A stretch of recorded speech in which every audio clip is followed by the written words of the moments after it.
বস। অনুর এটা দুধ বিস্কুটটা আর ওর খালি দুধ। নমস্কার, আমি অপর্ণা। তোমরা দেখছো ব্লগার অপর্ণা এই চ্যানেলের পক্ষ থেকে তোমাদের জানাই অনেক অনেক অভিনন্দন আর আন্তরিকতা। তোমরা কেমন আছো? আশা করি তোমরা ভালোই আছো, আমিও বেশ আছি। আর আশা রাখছি ব্লগটি ভালো লাগবে। তো এখন সময় কটা জানো? সন্ধ্যে 7টা। তো সন্ধ্যে 7টা থেকে ব্লগটি স্টার্ট করলাম। আর এই যে বাজারহাট কিছু করে এনেছিল আমার হাজব্যান্ড, তারপরে গেস্ট এসেছিল, তাই চাটা করছি। নচেত তো আমরা চা খাই না, আর আমার চ্যানেলে চা দেখতেই পাবে না, ভুলবশত চা। কারণ ওই খিদে মরা ওষুধ আমি খেতে পছন্দ করি না, আর আমার পরিবারও কেউ খায় না। তো চলো চাটা এবার দিয়ে আসি গেস্টের জন্য। একটা বাচ্চা আর দুজন মা আর মেয়ে এসছে। তো তারা হচ্ছে আমার শাশুড়ির মাসির ভাইবু, কি বলে আত্মীয় হয়, আমি অত দূরের আত্মীয়র নাম জানি না। তো তোমাদের যদি জানা থাকে অবশ্যই কমেন্টে জানিও।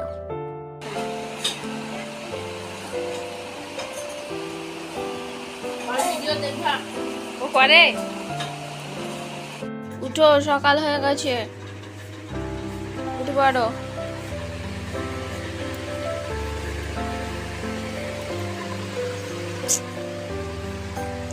তোমার শান্তি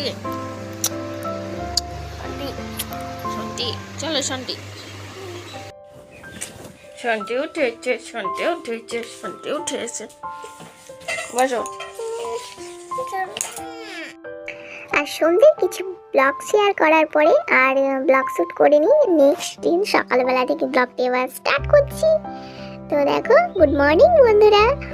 তো সকালবেলায় বাসি কাজকর্ম সেরে বাসি নাইটিটা মেলে এখন বাসি বাসনগুলো ভেজে এসছি, সেগুলো গামলায় উবুর করব। তো তার আগে তো কিছু কাজ থাকে নাকি, এই যে গামলা ভর্তি কালকের বাসন সেগুলো গুছোতে হবে, আর রান্নায় যেগুলো লাগবে রান্নার কাছে নিয়ে যেতে হবে। তো ওই আর কি, তাই সে মতো গুছিয়ে নিচ্ছি। আর মিটকেসের নিচটা এখন আমি ফাঁকা করে দিয়েছি, বয়ম ছিল কাচের, সেগুলো আমি মিটকেসের মাথার পরে রেখেছি। আর নিচটাতে এখন বাসন রাখছি। কেন জানো, আমার ছেলে এই গামলাতে বাসন থাকে, তো দুপুরবেলা যখন ঘুমায় ঘুমটা ভেঙে গিয়ে উঠে, এবার বাসনগুলো নিয়ে না বাজায়, অস্বস্তিকর আওয়াজ হয় বন্ধুরা। বাসনের আওয়াজ আমার একদম ভালো লাগে না, তাই আর কি বাসনগুলো মিটকেসে রাখার ব্যবস্থা করেছি। ও দেখতেও পাবে না, আর সচরাচর খুলে তো আর বাসন বের করবে না। তো ওই আর কি, কিছুটা নিজের স্বার্থে বলতে পারো। আর তারপরে ওই যে ইপি নুডলস খাবে, তাই নিয়ে এসছে ওর বাবা ওই লাল ম্যাগিটা। একটু আমি বকাবকি করছিলাম, রেড ম্যাগি সকালে খাই, লঙ্কার গুঁড়ো টুড়ো দেওয়া আছে, তো ও বললো ঝাল না। আর তারপরে পাড়াতে মাছ এসেছিল, বাটা মাছ। তো জানোই তো আমার ছেলে মাছ আলা আসলেই বাটি নিয়ে বায়না করে, তাই আর কি মাছটা নিয়ে এলাম। আর তারপরে ম্যাগিটা হয়ে গেছে। আর এই যে ম্যাগিটা এখন ঠান্ডা করতে দিয়ে দিলাম। আর তারপরে যে ওর বাবাকে খেতে দিয়ে দিয়েছি মুড়ি, কলা, আর পরে আরও কিছু ফল অ্যাড হয়েছিল। আর এই যে মেয়ে ম্যাগি খেয়ে হাফ ওর ভাইকে দিয়েছি, ওর ভাই বললো খাবো। ফার্স্টে ওর ভাই বললো খাবো না, তো সেজন্য 1 প্যাকেটই করেছি, না হলে 2 প্যাকেট করতাম। আর পরে খাবো বললো, তাই মেয়েকে বললাম তুই অর্ধেকটা খেয়ে ওকে দিয়ে দে, আর কিছু ফল আছে সেগুলো খা। বন্ধুরা যে দেখো কেটে নিয়েছি, এটা হচ্ছে পটল লতি কুচোনো, আর এটা আলু, এটার সাথে এটা যাবে। আর এটা মাছের ঝোল করব, বাটা মাছ নিয়েছি ফুলকপি আর টমেটো দিয়ে। আর এই যে দেখো ডুমুর কেটেছি, ভাজা হবে। এখন যাব মাছ কাটতে। আর মাছ তো কাটতে যাব বন্ধুরা, তার আগে কিছু না রান্না সেরে নিই, নাহলে মাছ কাটতে অলরেডি অনেক টাইম লেগে যায়।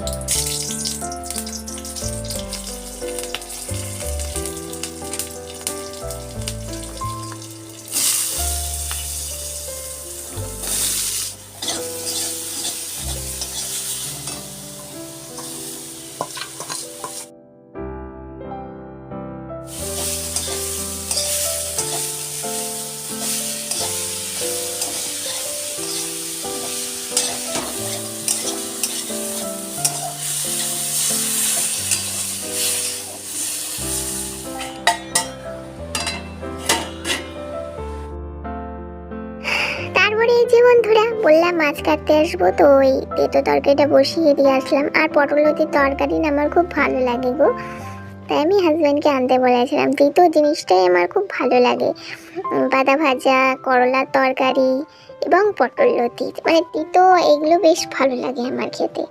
আর ওইটা বসিয়ে দিয়ে এখন মাছ কাটতে চলে এলাম, নচেত অনেক লেট হয়ে যাবে। আর আমার মাছ কাটতে যে সময় লাগে, ওইদিকে দেখো আমি এখানে মাছ কাটছি, আমার ছেলে আমার পাশে বসে বসে ধুলো নিয়ে খেলা করছে সকাল হতে না হতেই।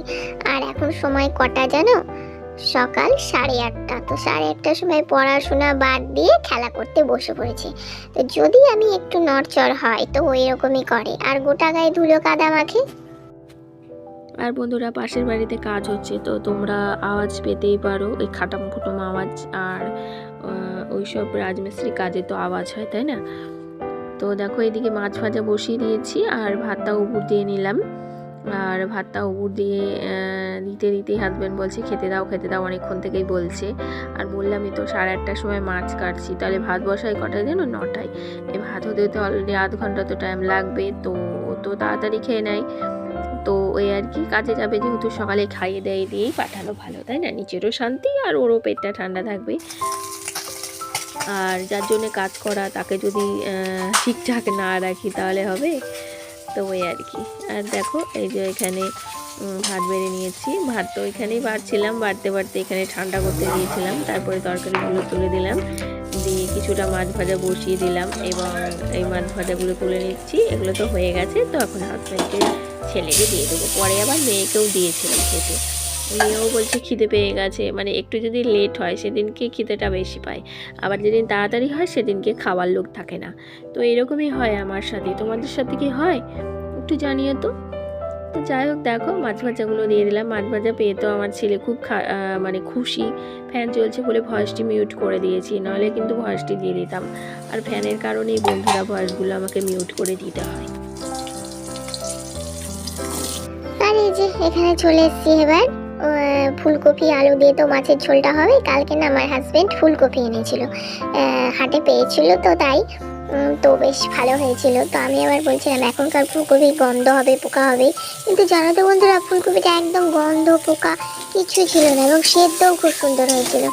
এতে আবার আমি পেঁয়াজ রসুনও দিইনি, এমনি ঝোল করেছি আলু টমেটো দিয়ে, সাদা জিরে নুন হলুদ দিয়ে। তো এভাবে তোমরা ট্রাই করতেই পারো, কিন্তু খুব ভালো লাগে খেতে। তো যাই হোক দেখো আমার মাছের ঝোলটা একদম পারফেক্ট রেডি, আর বাকি রান্নাগুলো হয়ে গেছে। আজকে মেনুতে ছিল ডুমুর ভাজা, আর ছিল ওই তেতো তরকারি একটা পটল লতি, আর ছিল মাছের ঝোল। তো 3টে পদ আজকে হয়েছে। আর তারপরে দেখো এখন আমি চলে এসেছি, এই লঙ্কার বুটো শুদ্ধ নিয়ে এসছে, সেগুলো রেখে দিলে কৌটোতে বুটো শুদ্ধ পচে যায়, তাই বোটাগুলো ছাড়িয়ে ছাড়িয়ে এইভাবে কৌটোতে রেখে দিই, যেন তো টাটকা থাকে, শুকিয়ে যায় না। তো তোমাদের যদি আমার মতো ফ্রিজ না থাকে, বা ফ্রিজ থেকেও ফ্রিজের মতো ব্যবহার হয়, তাহলে কিন্তু এরকম স্টোর করে রাখতেই পারো। ফ্রিজের দরকার নেই বন্ধুরা, বাইরেই খুব সুন্দর এবং ভালো থাকে। তারপরে যে আটাটা কালকে রুটি করেছিলাম রাত্রে, সেগুলো তো ভিডিও করিনি, করলে ভিডিওটি লং হয়ে যেত। তো যাই হোক দেখো এই যে সাবানের বক্সের মধ্যে না আমি আটাগুলো ঢেলে রাখি, মানে বেলার জন্যে, তাহলে ওই 14 বার করে তোলাপাড়া করে আনতে হয় না। পটাম করে এখান থেকে নিয়ে নিই, বেলে নিয়ে হাতের কাছে সব কিছু মানে করার চেষ্টা করেছি এই জিনিসটা রেখে। আর এই জিনিসটা যে আমি কতবার ঘুরিয়ে বিছিয়ে রাখলাম, মানে এই যে লাল ঝুড়িটা দেখতে পাচ্ছ, এই ঝুড়িটা, আর তলাটা ফাঁকা থাকছে।